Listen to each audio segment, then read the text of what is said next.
எம்ஜிஆருக்கு அரசியலுக்குள் வரும்பொழுது அவருடைய திரைப்படத்திற்கு ஏற்பட்ட ஒரு பிரச்சனை.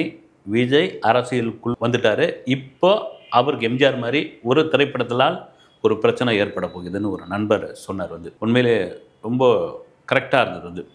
என்னன்னு அந்த வீடியோவில் பார்க்கும் முதல்ல எம்ஜிஆருக்கு என்ன நடந்தது. எம்ஜிஆர் அதாவது தமிழ் சினிமாவில் முதலில் வெளிநாட்டில் எடுக்கப்பட்ட படம் சிவந்தமன், சிவாஜி கணேசன் நடித்த படம். அதுதான் முதல்ல வெளிநாட்டில் எடுக்கப்பட்ட படம். அதுக்கப்புறம் ரெண்டாவது வெளிநாட்டில் எடுக்கப்பட்ட படம் உலகம் சுற்று வாலிபன். உலகம் சுற்று வாலிபன் எம்ஜிஆருடைய கனவு படம். அந்த படம் எடுக்கிறப்போ மிக பிரம்மாண்டமாக, அதுவும் பார்த்தீங்கன்னா அந்த சமயத்தில் ஜப்பானில் டோக்கியோ எக்ஸ்போ 70 அப்படின்னு ஒரு பொருட்கண்காட்சி, மிகப்பெரிய கண்காட்சி. அது பல வருடங்கள் அந்த கண்காட்சி நடந்துகிட்டு. அங்கே போய் ஷூட் பண்ணணும்னு ஒரு முடிவு. அப்போ வெளிநாடு படப்பிடிப்பு, வெளிநாட்டுக்கு போகிறதுக்கெல்லாம் பெரிய கஷ்டம். நீங்கள் இப்போ இருக்கிற மாதிரி நவீன ஃப்ளைட்லாம் இப்போ கிடையாது. அப்போ நம்ம டவுன் பஸ் மாதிரியான ஃப்ளைட்டுன்னு வாங்குது. அது வெளிநாட்டு போகிறதே பெரிய ப்ராசஸிங். இப்போ எம்ஜிஆர் உலகம் சுற்று வாலிபன், டைட்டிலே உலகம் சுற்று வாலிபன் வச்சாச்சு. இது உலகம் சுற்றுற அளவுக்கு இந்த படத்தை எடுத்துன்னு வருவாரா அப்படின்போது எம்ஜிஆர் ஒரு டிசைன் பண்ணியாச்சு. இந்த படத்தை நான் எடுக்கிறேன், எவ்வளோ பெரிய பொருட்செலவு ஆனாலும் பரவாயில்ல. இந்த படம் ஷூட்டிங்கு போகும்பொழுது எம்ஜிஆர் திமுக கட்சியில் இருந்தவர். இந்த படம் ரிலீஸ் ஆகும்பொழுது அண்ணா திமுக கட்சியை தொடங்கி திமுகவிற்கு மிகப்பெரிய எதிர்வினை ஆற்றக்கூடிய எதிர்வினையின் கூட எதிராக நின்றவர். எப்படி பாருங்கள், ஒரு திரைப்படம் தொடங்கும் பொழுது ஒரு கட்சியில் இருக்காரு, அந்த படம் ரிலீஸ் ஆகும்பொழுது எதிர்கட்சியாக மாறுறாரு, ஒரு மாபெரும் சக்தியாக மாறுறாரு. உலகம் சுற்று வாலிபன் படத்தினுடைய படப்பிடிப்புக்கு குழு கிளம்புறாங்க, எம்ஜிஆர் கிளம்புறாரு. அந்த சமயத்தில் அவரை வழி அனுப்புவதற்காக யார் வந்தோம்னா அப்பொழுதைய முதல்வர் மறைந்த கலைஞர் கருணாநிதி. அவர் என் நண்பர் போகிறாரு, மாபெரும் வெற்றியாக அவர் அந்த படத்தை எடுத்து முடிச்சுட்டு வரட்டும் அப்படின்னு அனுப்புகிறார். தன்னுடைய திமுகவில் இருந்த ஒரு தோழனாக எம்ஜிஆர் அமைச்சு வைக்கிறாரு. படம் போகிறாங்க, எடுத்து முடிக்கிறாங்க. அது ஒரு பெரிய ப்ராசஸிங் ஆகுது. அதுக்குள்ள திமுகவுக்குள்ளே ஒரு சலசலப்பு எம்ஜிஆருக்கும் அவருக்கும் ஏற்படுது. கட்சியை விட்டு நீக்கிறாங்க. அண்ணா திமுகன்னு ஒரு கட்சி ஆரம்பிக்கிறாரு. இந்த படமும் எல்லா ஒர்க்கும் போஸ்ட் ப்ரொடக்ஷன்லாம் இதுவாகி ரிலீஸுக்கு தயாராகுது. அந்த நேரம் 2 விஷயம் வருது. அந்த படத்தை எப்படியாவது ரிலீஸ் பண்ண விடக்கூடாதுன்னு அப்போ நிறைய கட்டுரைகள்லாம் வந்தது. ஒரு முட்டுக்கட்டை போடப்படுது. அந்த படத்தை ரிலீஸ் பண்ண விடக்கூடாது, என்ன வேணாலும் பண்ணலாம் அப்படின்ற அளவுக்கு ஆகுது. அதே சமயத்தில் படம் பிரமாதமாக வந்திருக்குது, இந்த படம் கம்ப்ளீட் ஆகிடுச்சு, என்ன பண்ணலான்னு யோசனை பண்ணுறாங்க. எம்ஜிஆருக்கு ஒரு செல்வாக்கு ஆகிடுச்சு. அதிமுகன்னு ஒரு கட்சி ஆரம்பித்து மிகப்பெரிய செல்வாக்கு ஆகிடுச்சு. படத்தில் ரீஷூட் பண்ணி சில பஞ்ச் டைலாகுங்க, திமுகவுக்கு எதிரான சில வசனங்களை சேர்க்கலாமா அப்படின்றாங்க. ரீஷூட் பண்ண முடியாது. இப்போ கூட ரீஷூட் நமக்கு இப்போ க்ரீன் மேட்டருக்கு ரீஷூட் பண்ணிடலாம். அப்போ திரும்பவும் டோக்கியோவுக்கு போகணும், ஜப்பானுக்கு போகணும், சிங்கப்பூருக்கு போகணும், எங்கேருந்து முடியும்? முடியாது. என்ன பண்ணலான்றாங்க. எம்ஜிஆர் வேணாம் விடுங்கன்றார். வேணாம், அப்படி ஒரு எதிர்ப்பை எனக்கு மக்கள் செல்வாக்கு இருக்குது, அது நான் அதை வாலண்டியாக கொண்டு திணிச்சலாம் பண்ண வேணாம். அது படம் நல்லா இருக்குது, இடையில எங்கேயும் இடைச்சோறுகள் எதுவும் பண்ண வேணாம், கொண்டாடிடுவாங்க. இந்த செல்வாக்குலேயே அந்த படத்தை கொண்டாடிடுவாங்க. கண்டென்ட் பிரமாதமாக இருக்குது. அந்த சமயத்தில் இன்னொருத்தர் ஒரு யோசனை சொல்கிறாரு, ஒரு சாங் ஒன்று ரெடி பண்ணணும். ஏன்னா எம்ஜிஆருக்கு பெரிய பலமே என்னன்னா அவருடைய பாடல்கள் தாங்க. கொடுத்ததெல்லாம் கொடுத்தான், நான் ஆணையிட்டால், என்ன வேணாலும் சொல்லிட்டு போகலாம். அப்படி அந்த பாடல்கள் தான் கொண்டு வந்தது.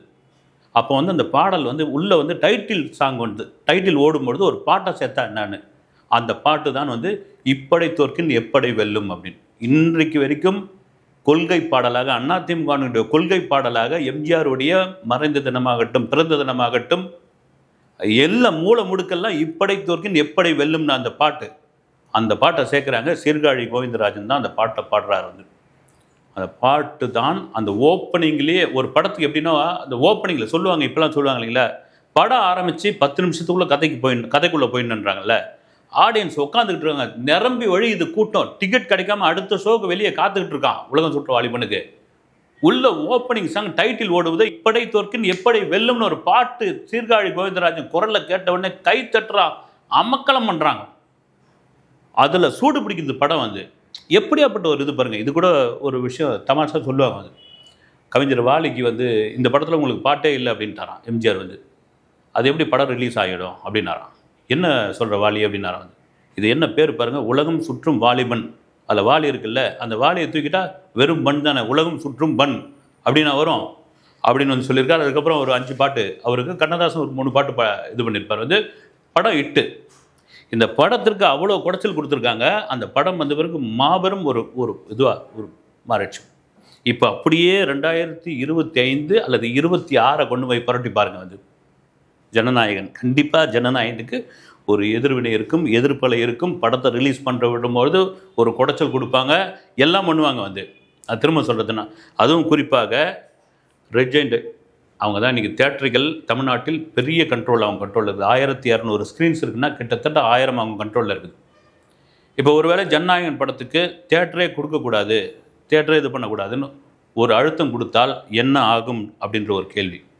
ஆட்டோமேட்டிக்காக அந்த படத்துக்கு இன்னும் ஹைப் ஆகும், இன்னும் அந்த படத்துக்கு வந்து பப்ளிசிட்டி எக்ஸ்ட்ரா சேரும், இன்னும் அந்த படத்துக்கான ப்ரீ பப்ளிசிட்டியாக மாறும். நம்ம கூட ஒரு வீடியோவில் சொல்லியிருந்தோம். ஆக்சுவலாக அது மாதிரியான ஒரு பிரச்சனை வந்ததுன்னா இந்த ஜனநாயகன் படத்துக்கு வெளியே விடவே கூடாதுன்னு ஒரு பிரச்சனை ஏற்பட்டால் விஜயோடைய ஒரு ஐடியா என்னென்னா, டைரெக்டாக சேட்டலைட்டுக்கும் ஓடிடிக்கும் கொடுக்குற மாதிரி. தியேட்டரில் தான் நீங்கள் ஓட விட மாட்டீங்க, அதுக்கான என்ன அந்த படத்துக்கான என்ன ப்ரொடக்ஷன் காஸ்ட்டோ, என்ன செலவோ, என்ன இதுவோ மொத்தத்தையும் நானே கொடுத்து வாங்கிடுறாரு, பார்த்துடலாம். இதெல்லாம் ஒரு துணிச்சலான முடிவுங்க. அது இது வந்து பண்ணி ஆரம்பிச்சிட்டா வந்து வேறு லெவலில் போயிடும். இல்லை மாற்று கருத்து இல்லவே இல்லை வந்து. இதில் முக்கியமான ஒரு விஷயம் என்னென்னா, இந்த படத்தில் நான் ஆணையிட்டால் அந்த பாட்டை வந்து ரைட்ஸ் வாங்கி வைத்துள்ளார் விஜய் என்பது தான் மிக முக்கியமான ஒரு விஷயம். அந்த பாட்டை ரைட்ஸ் வாங்கி வச்சுருக்காரு. அந்த பாட்டை உள்ளே விட்டால் என்ன ஆகும்? உண்மையிலேயே ஜனநாயகன் படத்துக்கு ஒரு பெரிய குடைச்சலை உண்டாக்குவார்களா? அப்படி உண்டாக்குனா அதனுடைய பிரச்சனை என்னவாக மாறும் அப்படின்னு ஒரு பெரிய கேள்வி. இந்த நேரம் வந்து ஒரு முக்கியமான ஒரு விஷயம் என்னென்னா, வெளிநாடு படப்பிடிப்புன்றாங்களே, அதில் வந்து விஜயகாந்தை பற்றி ஒரு சம்பவம் சொல்லணும். பூமழை பொழியுதுன்னு ஒரு படம். விஜயகாந்த் வந்து பெரும்பாலும் வெளிநாடு படப்பிடிக்கலாம் போகவே மாட்டார். வந்து அழகப்பன் தான் அந்த படத்தை டைரக்ட் பண்ணார். அழகப்பன் அவர் வந்து பூக்களை பறிக்காதீர்கள் மாதிரியான படங்கள்லாம் பண்ணியிருக்காரு. அந்த படத்துக்கு வந்து பூமழை பொழியுதுக்கு வந்து வெளிநாட்டில் சிங்கப்பூர், ஹாங்காங்கில் வந்து அதனுடைய படப்பிடிப்பு நடந்தது. வந்து விஜயகாந்த் முதல்ல தயங்கினாராம், என்னதுக்கு இந்த வெளிநாட்டிலாம் எதுக்கு படப்பிடிப்பு அப்படின்னு கேட்டபொழுது, இந்த கதையே வந்து அது மாதிரியான கதை. அந்த படம் பூமழை பொழுது நதியாக கூட நடிச்சிருப்பாங்க. இன்னும் கேட்டால் அந்த படத்துக்கு வந்து யார் மியூசிக்னு பார்த்தீங்கன்னா ஆர்டி பர்மன். இந்தியில் கொடி கட்டி பார்த்த ஆர்டி பர்மன். அதில் ஒரு பாட்டு சூப்பர் ஹிட் பாட்டு. என்ன பாட்டுனா, நதியா நதியா நைல் நதியா அப்படின்ற பாட்டு. சரி, ஓகே போகலாம். அவருக்கு என்னென்னா, விஜயகாந்துக்கு அப்போ இங்கிலீஷ் தெரியாது, ஏர்போர்ட்டில் ஏதாவது கேள்வி கேட்பாங்க, அதனால் பெரும்பாலும் வந்து விமான பயணத்தை கூட தவிர்த்துருவாராம் அவர் வந்து. ஆனால் எதுக்குங்க போய் வெளிநாட்டு படப்பிடிப்புனா விட்டுருங்க அப்படின்னுக்கிறாரு. இல்லைங்க, இந்த கதையே வந்து பார்த்தீங்கன்னா, ஒரு முறப்பொண்ணு, அந்த முறப்பொண்ணுடைய அப்பா வந்து எங்கள் சொந்த ஊருக்கு நிலத்தை விற்கிறதுக்கு வருவார்.